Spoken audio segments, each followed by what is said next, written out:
Iran का एक driver जो कहता है मैं ट्रक चलाता था, पहले ज़माने में मशहद में बर्फबारी बहुत शदीद होती थी। कह रहे मशहद से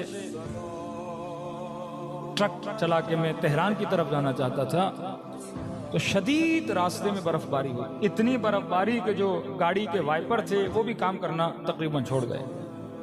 मैंने अपने ट्रक को साइड पे लगाया और मैंने सोचा कि जब बर्फ थम जाएगी उसके बाद मैं रास्ते पर आगे बढ़ूंगा, लेकिन कहता नहीं, बर्फ थमने वाली नहीं थी और ज्यादा बर्फबारी शदीद हो गई। यहां तक कि मैंने नोट किया कि रास्ते पर जितनी गाड़ियां आ रही थी उन गाड़ियों ने भी आना छोड़ दिया। अब बीच सहरा में, मशहद और तेहरान का सफर बहुत लंबा है और 80% यह रास्ता सहराई रास्ता है। कहते मैंने कहा कोई बात नहीं, अभी भी कॉन्फिडेंस था कि कुछ भी नहीं होगा, बर्फबारी थम जाएगी। मैंने गाड़ी को बंद नहीं किया, कहीं ऐसा ना हो कि इंजन ठंडा पड़ जाए फिर इंजन स्टार्ट ना हो।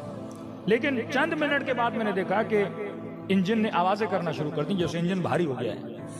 एक बार भारी हुआ, दो बार भारी हुआ, फिर भी मैं परेशान नहीं हुआ क्योंकि मुझे सारा मैकेनिक का काम आता था। मैंने कहा बंद भी हो गया तो मैं स्टार्ट कर लूंगा। लेकिन कहता 3-4 मरतबा इसने आवाज किया और चौथी मरतबा इंजन बंद हो गया। कह रहा अब परेशानी शुरू हो गई, खौफ शुरू हो गया कि क्या होगा मेरा। मैं जल्दी से उतरा, पाना उठाया और जहां जहां तक हो सकता था मैंने इंजन को देखा। इंजन भी सही सालिम था, हर चीज मैंने चेक की। गाड़ी को स्टार्ट करना चाहा, गाड़ी स्टार्ट नहीं हुई। इतने में कहता है मैं गाड़ी के कमरे में आके बैठ गया। बस ये था कि अंदर बर्फ नहीं आ रही थी, लेकिन सर्दी वही थी जो बाहर वाली सर्दी थी।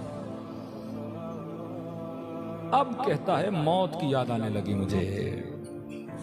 मैंने कहा ड्राइवर अब तो तू मर गया, इतनी सर्दी, सामने से कोई गाड़ी नहीं, इंजन भी बंद हो गया।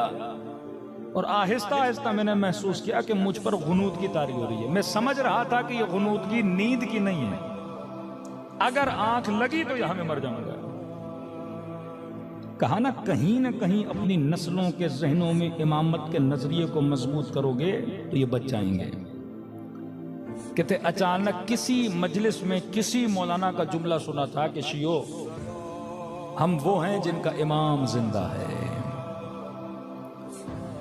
तो कहते हैं मैंने 3 मरतबा ज़बान से जुमला का, या साहिब ज़मान अदरिकनी, मौला मेरी मदद को आइए, मौला मेरी मदद को आइए। कह रहा जब ये कह रहा था तो शायद हमारे बरादर ये सवाल करें कि इसने या अल्लाह मदद क्यों नहीं बोला।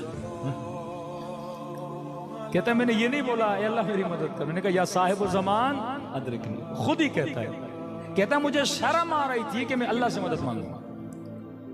किस बात पे? कहता एक तो मैं नमाज का पाबंद नहीं था, दूसरा ये मेरे